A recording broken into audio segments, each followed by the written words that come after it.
무형교회에서 유형교회로 오늘의 묵상입니다.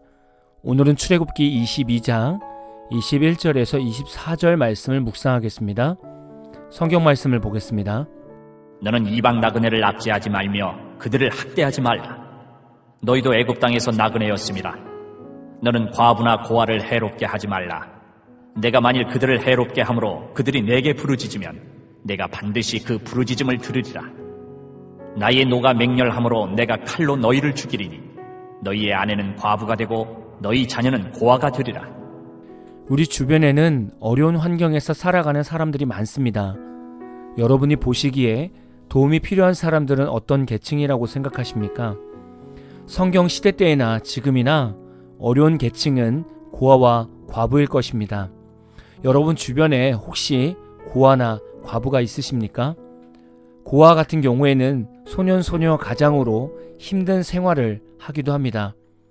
하나님은 이들을 어떻게 보실까요? 오늘 말씀에서는 여러 계층의 사람들이 나옵니다. 이방 나그네가 나오고 과부와 고아가 나옵니다. 이 당시 이방 나그네는 이방 출신으로서 이스라엘 내에 영구히 살기 위해 거주하고 있는 자들을 말합니다. 이들은 결속력이 강한 이스라엘 백성들에게서 따돌림을 받을 수 있는 가능성이 많습니다. 과부와 고아 같은 경우에도 당시 중근동 사회는 강력한 가부장적인 제도와 관습 속에 놓여 있었습니다. 따라서 경제적인 활동이나 재산의 상속 또는 가족 부양의 책임 등은 아버지와 장성한 아들들에게 있었습니다. 그러므로 남편이 없거나 아버지가 없는 이들은 자연히 경제적으로 궁핍할 수밖에 없었고 사회적으로도 소외될 수밖에 없었습니다. 하나님은 이처럼 사회적으로 약자이며 경제적으로 연약한 고아와 과부들에게 사랑의 보호막이 되어 주시겠다고 하셨습니다. 이 당시뿐만이 아니라 지금 시대에서도 해외에서 한국으로 이주하여 살아가는 외국인 노동자들은 힘든 부분들이 있을 것입니다. 특히 우리나라보다 후진국 나라에서 일하러 오면 때로는 한국 사람들이 이들을 무시하고 함부로 대하는 경우를 보게 됩니다. 외국에서 온 노동자들은 한국이 타국이기 때문에 무시를 당하고 노동력 착취를 당해도 어디서 얘기하기 어려울 수 있습니다. 그러나 우리는 늘 기억해야 합니다. 하나님은 이스라엘 백성한테 이방 나그네를 압제하지 말라고 말씀하시면서 너희도 애굽에서 나그네였음을 기억하라고 하셨습니다. 나그네의 마음을 이해하고 그들을 돌봐주라고 말씀하신 것입니다. 우리나라도 힘든 시기에 한국 사람들이 미국으로 아메리칸 드림을 꿈꾸며 갔었습니다. 그곳에서 얼마나 힘든 시간을 보냈겠습니까? 언어 장벽과 인종차별과 법적 보호까지 제대로 받지 못했던 이민 생활이 있지 않았습니까? 우리도 이런 힘들었던 과거를 생각하면서 한국으로 이주하여 노동하는 외국인들에게 따뜻하고 친절하게 대해야 할 것입니다. 특히 텃세는 많은 이들을 힘들게 만듭니다. 보통 이것을 지역 감정이라고도 표현하잖아요. 우리나라에서도 과거 지역 감정들이 남아있는 곳들이 있어서 타도시 사람들이 이사한 지역에서 텃세 때문에 정착하기 힘들 때가 있었습니다. 이런 모든 행동은 하나님께서 좋아하시지 않으시는 삶입니다. 혹시 주변에 우리와 같은 지역 출신이 아니어서 배척하는 경우가 있었습니까? 그럼 하나님의 사랑으로 그들부터 품어보십시오. 특히 예수를 믿고 있다고 하는데 여전히 지역 감정을 앞세우는 성도가 있다면 이것은 더욱 심각한 상태입니다. 하나님의 사랑이 지역 감정보다 못하다는 증거죠. 다른 사람들은 텃세를 부려도 성도만큼은 하나님의 사랑으로 먼저 손을 내미는 성숙한 그리스도인이 되어야 합니다. 이 문제는 단순히 지역 감정뿐만이 아니라 역사와 전통이 있는 교회에서는 더욱 조심해야 합니다. 역사와 전통이 있는 교회 같은 경우에는 타교회에서 신앙생활을 하다가 온 성도들을 쉽게 받아주지 않습니다. 이사온 성도가 사역도 잘하지 못하게 딴지를 거는 경우도 보게 됩니다. 심지어는 새로운 담임 목사가 부임해 왔지만 기존에 있는 장로와 중직자들이 담임 목사가 마음껏 목회를 하지 못하도록 텃세를 부리는 경우도 보게 됩니다. 이런 텃세들은 교회에서 사라져야 할 모습들입니다.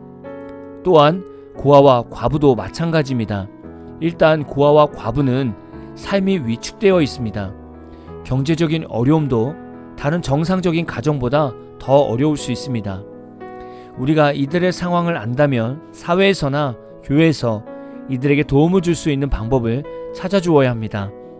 고아와 과부는 사랑이 필요한 사람들입니다. 물질적인 지원도 중요하지만 따뜻한 말 한마디, 품어주는 너그러움이 필요합니다. 저는 아직 우리 사회가 소망이 있다고 봅니다. 또한 교회도 소망이 있다고 봅니다. 우리가 더 이기적으로 변하기 전에 교회가 사랑의 공동체로서 세상에서 빛과 소금의 역할을 할 수 있기를 소망합니다. 오늘 말씀에서는 이렇게 소외되고 힘든 계층들을 해롭게 하면 하나님께서는 이들의 부르짖음을 들으시고 맹렬한 칼로 복수해 주실 것임을 말씀하고 계십니다. 하나님은 사랑의 하나님이십니다. 약자를 항상 먼저 생각하시는 하나님이십니다. 살아있는 성도는, 살아있는 교회는 항상 약자를 먼저 챙겨야 합니다. 교회에서 영향력 있는 성도, 교회에서 돈 많은 성도를 먼저 챙기는 것이 아니라 교회 구석에서 혼자 외로이 예배를 드리고 하루하루 일해서 먹고 살아가는 소외되는 성도를 먼저 챙겨야 합니다. 또한 우리가 조금 더 생각해야 하는 것은 신앙적인 고아와 과부를 먼저 챙겨야 합니다. 고아는 부모가 없는 자녀를 말합니다. 우리 자녀들에게 하나님을 가르쳐 주지 않으면 우리 자녀들은 영적 고아로 평생 살아가게 됩니다. 또한 예수를 영접하고 믿으면 우리는 예수님의 신부가 됩니다. 그런데 영적인 과부가 된다는 것은 예수를 믿었다가 떠난 성도를 말할 수 있을 것입니다.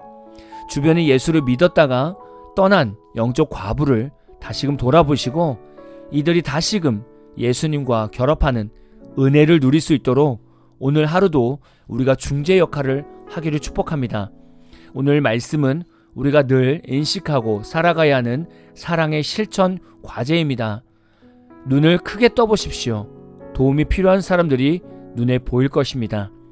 오늘 마무리 찬양은 주연님의 강한 손이라는 찬양입니다. 찬양 후에는 잔잔한 연주곡이 있습니다. 말씀을 생각하면서 기도하는 시간을 가져보십시오.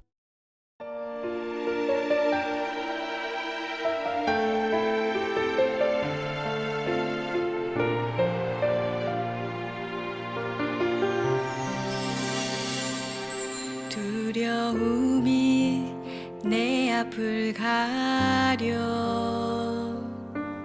아무것도 보이지 않아도 나를 지켜보시는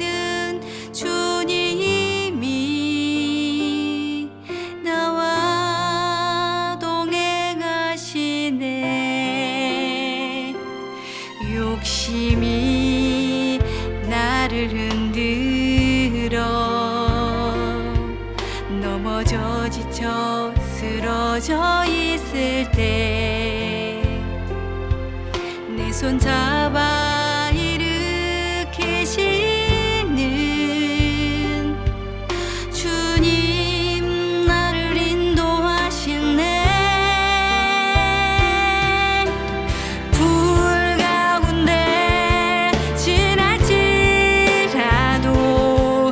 너를 태우지 못하리라. 불 가운데 지날지라도 너를 삼키지 못하리라.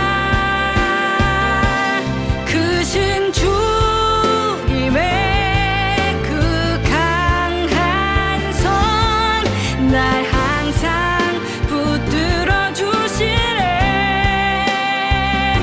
크신 주님의 그 강한 손 날 항상 일으켜 주시네.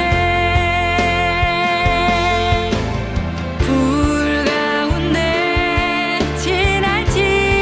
지날지라도 너를 태우지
주